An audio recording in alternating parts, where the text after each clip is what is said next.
Continuando con el estudio de las superficies, ahora abordaremos el caso del hiperboloide elíptico de una hoja. Fíjense que en este caso el hiperboloide elíptico de una hoja lo caracteriza la expresión cuando uno de los términos tenga el signo negativo. Quiere decir que pueden estar tres situaciones.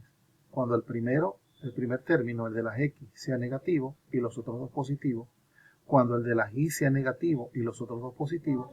O cuando el de la Z sea negativo y los otros dos positivos. A pesar de que tenemos tres posibilidades diferentes, vamos a estudiar en detalle esta última. ¿Ok? Bien, la intersección con los ejes coordenados va a tener esta particularidad. En la intersección con el eje X no hay ningún problema porque se elimina tanto Y como Z y llegamos a esta expresión, ya estamos familiarizados, la cual nos va a generar X igual a más o menos A. En el eje Y ocurre exactamente lo mismo porque eliminamos primer y tercer término, por lo tanto me da esta expresión y me lleva a Y igual a más o menos B.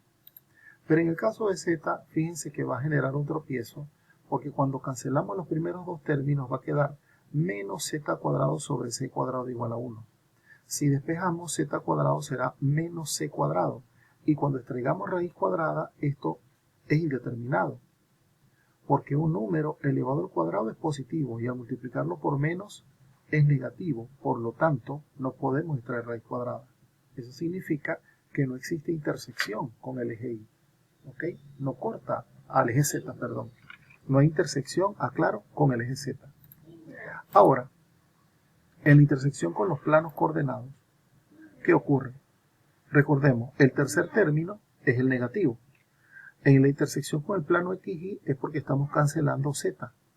Me están quedando estos dos términos, los cuales son positivos, y ellos dan lugar a una elipse, ¿verdad? Con amplitudes A y B respectivamente. Yo les aconsejo que para poder comprender tanto elipses como hipérbolas, repasen los videos de la unidad de repaso sobre secciones cónicas.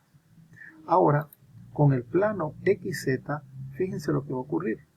Como se está cancelando el segundo término, se conserva el primer y tercer término, que ellos van a constituir unas hipérbolas con eje principal X y con amplitudes A y C respectivamente. Quiere decir que su gráfico vendría dado de esta forma. Por su parte, cuando consideramos el plano IZ, en ese caso estamos teniendo una hipérbola con eje principal Y, ¿verdad? ¿Por qué? Porque estamos cancelando la variable X. En ese sentido, esta sería la representación. De esta forma, si nosotros queremos buscar secciones paralelas a XY, es porque le vamos a dar un valor a Z. Este sí va a ser algo un poco repetitivo en términos a lo que hacíamos con el elipsoide, pero con la diferencia de que aquí el término está negativo, quiere decir que cuando pasa para el lado siguiente, ¿verdad? Pasa positivo. Recuerden que D va a ser un valor, si lo consideramos positivo, él va a ser válido para D y para menos D. Lo sustituimos en el valor de Z y vamos a ir generando la siguiente expresión. Esta expresión me va a representar una elipse, ¿verdad? Con aberturas dadas por esta expresión en X y esta expresión en Y, la cual va a venir dada de esta forma. Bien, lo hago así rápidamente porque ya esto lo expliqué para el elipsoide. Por lo tanto, representa una elipse que trae el origen y con estas aberturas de X e Y respectivamente. Ahora, las simetrías, fíjense que al estar las variables todas al cuadrado, ella va a ser simétricas con respecto al eje, con respecto a los planos y con respecto al origen. En las extensiones, fíjense que ella representa una figura cerrada solamente para el plano XY, porque hay una elipse. Pero en términos al eje Z, ella crece infinitamente, porque como van a haber hipérbolas, y las hipérbolas no están acotadas, entonces ellas van a ser infinitas en términos con respecto al eje Z. Por lo tanto, la gráfica será de esta forma. Fíjense, cuando nosotros colocamos las trazas, que serían las elipses determinadas por D y por menos D, le damos sentido a la figura. Imagínense que sea como un florero, me disculpan la comparación, que está generándose en torno al eje Z. Si el término positivo fuese el de Y y Z y el negativo fuera el de X, se generaría una figura similar pero en torno al eje X. Y si el término negativo fuese Y, sería esta figura pero en torno al eje Y. ¿Ok? Perfecto. Ahora hablamos del hiperboloide elíptico de dos hojas. En este caso, fíjense que la combinación sería dos términos negativos. O sea que pudiese ser el primero y el segundo y el tercero positivo, el primero y el tercero y el segundo positivo, o el segundo y el tercero y el primero positivo. En este caso estamos suponiendo que los términos negativos son el primero y el tercero, sin perder generalidad. Ahora veamos las intersecciones con los ejes coordenados. Hay que tener mucho cuidado. En el caso del eje X, como me va a dar un término negativo, ya que vamos a eliminar estos dos, no tiene lugar geométrico, tal cual como ocurrió en el análisis anterior, por lo tanto no hay puntos de intersección. Para el eje Y, ¿verdad? Como el eje Y tiene el término positivo, allí sí va a haber corte, que va a estar en Y igual a más o menos B. Y para el eje Z va a ocurrir algo similar que con X, o sea que no va a haber intersección. Quiere decir que en los ejes solamente va a intersectar al eje Y en estos dos lugares. Ahora, ¿qué pasa con los planos coordenados? En los planos coordenados, cuando eliminamos en el plano XY, cuando eliminamos Z, es porque va a quedar todo en términos de X y de Y. Y esto representa una hipérbola con eje principal Y. ¿Ok? Por eso se forma en torno al eje Y. Análogamente, si voy al plano XZ, fíjense que ambos términos son negativos. Y esto no tiene sentido. Porque si esta cantidad de acá es positiva, al cambiarle el signo, será negativa. Si esta cantidad acá es positiva, al cambiarle el signo es negativo. La suma de dos cantidades negativas son negativas. Y estamos diciendo que un número negativo es igual a 1. Esto no tiene sentido. Y eso se traduce como que no existe ningún X y Z que satisface esta ecuación. Por lo tanto, no hay intersección, no hay lugar geométrico. Quiere decir que no corta con el plano XZ. Y con el plano YZ, como se va a conservar son los términos de Y y los de Z, esto va a representar una hipérbola con eje principal Y. Perfecto. En ese sentido, vamos a tener esta hipérbola. Por lo tanto, cuando hagamos secciones paralelas, como no hay corte con el plano XZ, vamos a hacer las secciones paralelas en términos al plano XZ para ver qué ocurre. Pero, como no va a haber corte en el plano XZ, vamos a estudiar el complementario al intervalo menos BB. Porque entre menos B y B no va a haber corte. Quiere decir que esto significa un valor mayor que B o un valor menor que menos B. ¿Ok? Si tomamos ese valor de Y, porque si estamos en el plano XZ, es porque estamos tomando en cuenta la otra variable, la variable Y. Este B va a pertenecer a un valor particular o va a tomar un valor particular de Y. Por eso lo sustituimos en el lugar de la Y. Cuando hacemos este cálculo, D cuadrado sobre B cuadrado, él pasa al otro lado negativo. Pero como los términos de la izquierda, fíjense, ambos son negativos, y los de la derecha hay uno positivo y uno negativo, podemos eliminar estos negativos conmutando este de la derecha. ¿Ok? Es como que, digamos, multiplicamos por menos 1 en ambos lados de la igualdad. Llegamos a esta expresión. Ahora, aquí hacemos las restas de fracciones, ¿verdad? Resta de fracciones, y luego pasamos esta expresión a dividir, como hemos hecho en los otros casos, y descomponemos los denominadores para ver las aberturas de X y Z respectivamente.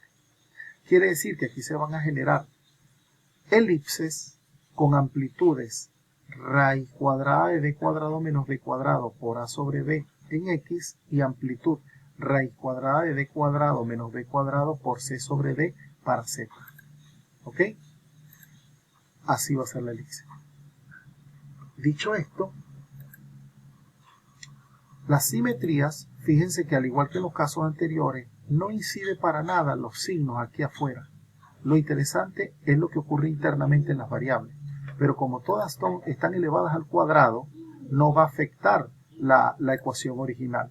Por lo tanto, es simétrica con respecto a los ejes coordenados, es simétrica con respecto a los planos coordenados y es simétrica con respecto al origen. Ahora, las extensiones, vamos a decir que son un par de figuras abiertas, las cuales no poseen lugar geométrico para I en menos BB.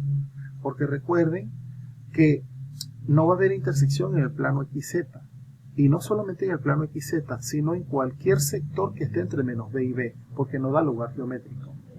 Pero sin embargo, a la derecha de B y a la izquierda de menos B, sí se extienden infinitamente en términos a ese eje.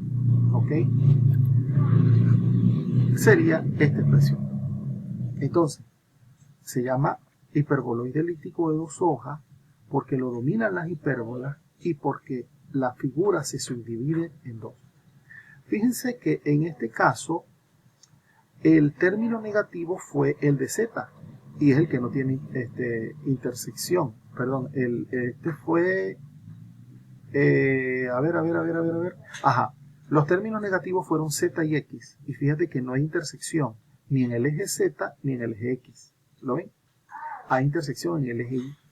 O sea que se garantiza la intersección es en el término positivo. Por eso, este par de campanas simétricas, ¿verdad?, se forman en torno al eje Y.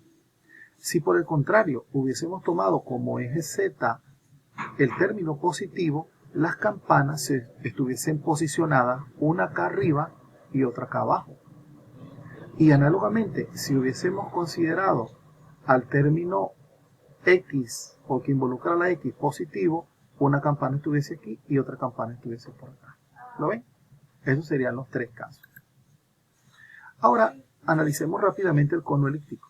El cono elíptico, fíjense que lo caracterizan dos cosas. Una, que tiene un término negativo en las expresiones. Y lo otro, que está igualado a 0, no igualado a 1. Bien, cuando comenzamos el estudio, fíjense lo que ocurre.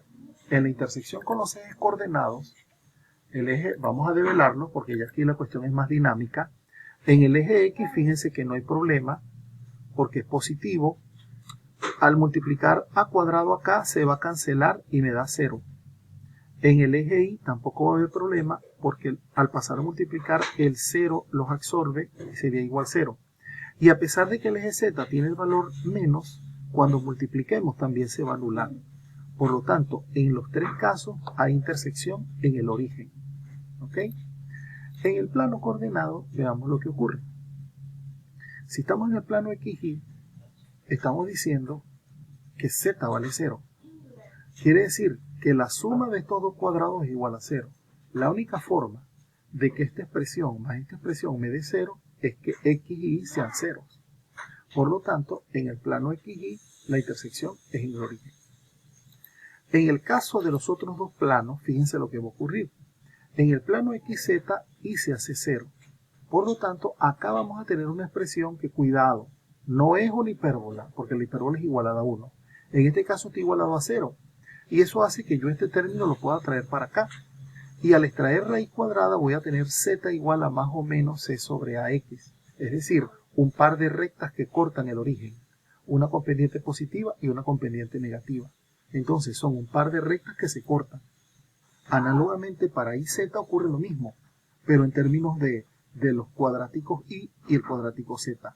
Paso para acá, positivo, extraigo raíz cuadrada y voy a tener un par de rectas. ¿Okay? Aquí sí podemos hacer secciones paralelas al plano XY, ¿verdad? En este caso tomamos un D entre menos C y C. Ese valor de D lo sustituyo acá y voy despejando. Fíjense que acá la expresión, si se quiere, es hasta más simple, porque esta expresión completa la paso a dividir para acá, forzando que se genere la unidad. Y aquí voy a tener las amplitudes, pero vamos a expresarlas como potencias al cuadrado. Entonces esto va a representar una elipse centrada en el origen y con aberturas A por D sobre C para X y B por D sobre C para Y respectivamente. Sería algo así. Las simetrías, vuelvo y repito, como las variables están todas al cuadrado, ella va a ser